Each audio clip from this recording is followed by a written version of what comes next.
Hey everyone, welcome back to danocan.com. Now, Netflix recently released the series Unsolved Mysteries, which was a remake or a reimagining of the series from the 1980s and 1990s, which starred Robert Stack. And it got me to thinking about how unsolved mysteries are so different today than they were 30 plus years ago, thanks to the power of the internet. And I decided to see if I could harness the power of the internet to solve a mystery that has bugged me for a long, long time. So, join me. You may be able to help solve a mystery.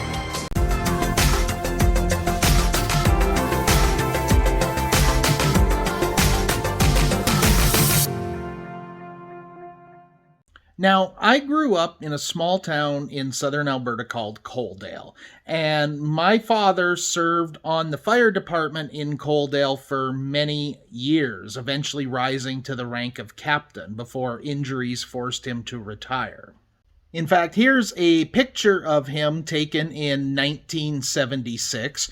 That's him here. And this fellow over here is actually my Uncle Lyle. So I grew up in and around the fire hall a fair amount as a child, and it always stuck with me. And one of the things that stuck with me the most, and the mystery I want to try and solve here, is whatever happened to Coaldale's first fire truck. So this is the source of my information. This is Coaldale's history book, Gem of the West, published in 1983. And specifically from inside of this book, I am using the history of the Coaldale Fire Department written by George King, who was the first fire chief of the town.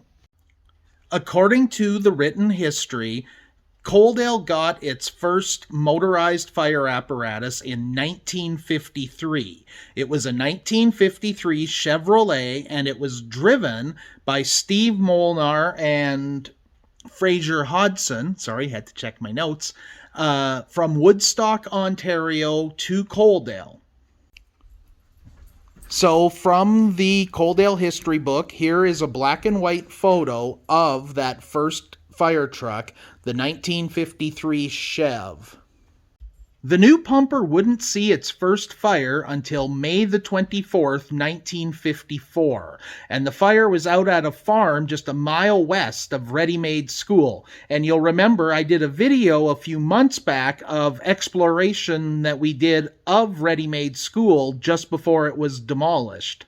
Now, the old pumper would remain in service through the 1970s, with its last two fires being the R.I. Baker School fire in June of 1977 and the Ace Lumberyard fire that took place in November of that same year. Now, even though I was only 4 years old at the time of those fires, I remember them both very, very well. They're some of my earliest memories.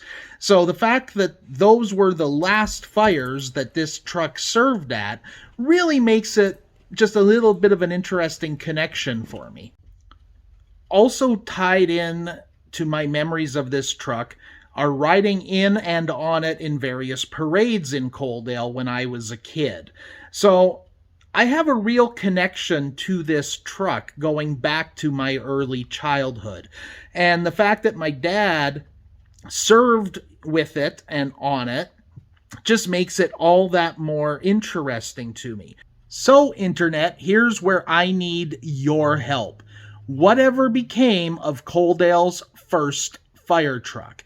Now, the book, again, which was written in 1983, says that it was retired from service in 1979 and given to the local Kinsman Club to raffle off. And I can remember desperately wanting my family to win that raffle so that I could own this fire truck, or at least my parents could own this fire truck. I don't know what they would have ever done with it. And with my dad being on the fire department, I don't even know if he would have been eligible to win it at the time, but whatever, that's all beside the point. What I'm talking about here is this fire truck was raffled off, and its last known status was it was owned by the Edmonton Sun and was being used in various promotional events both in Edmonton and Toronto. And that's as of the writing of the history book in 1983. I have sent emails to the Edmonton Sun at different times. I got one response that told me to contact somebody in Toronto. That response went unanswered. So somewhere out there, someone has to know what became of this fire truck, and I want to know what it is. What was the result? Is it still out there somewhere? Was it retired and scrapped? It's got to be out there somewhere, and somebody has to be able to track it down. So that's our challenge. What became of Coaldale's first fire truck? Let's go to work. Go, Internet. I know you can do it. Thanks for watching, and we will keep updating things as we learn more, because I am sure that someone out there knows someone who has a friend who had a third cousin twice removed who understands what happened with this truck. It's got to be out there somewhere. Things just don't disappear. Well, they do, but that's Bermuda Triangle and nothing to do with what we're doing here. Anyway, this fire truck, let's find out what happened to it. 1953 Chevrolet, Coaldale Volunteer Fire Service. Thank you. For every mystery, there is someone, somewhere, who knows the truth. Perhaps it's you.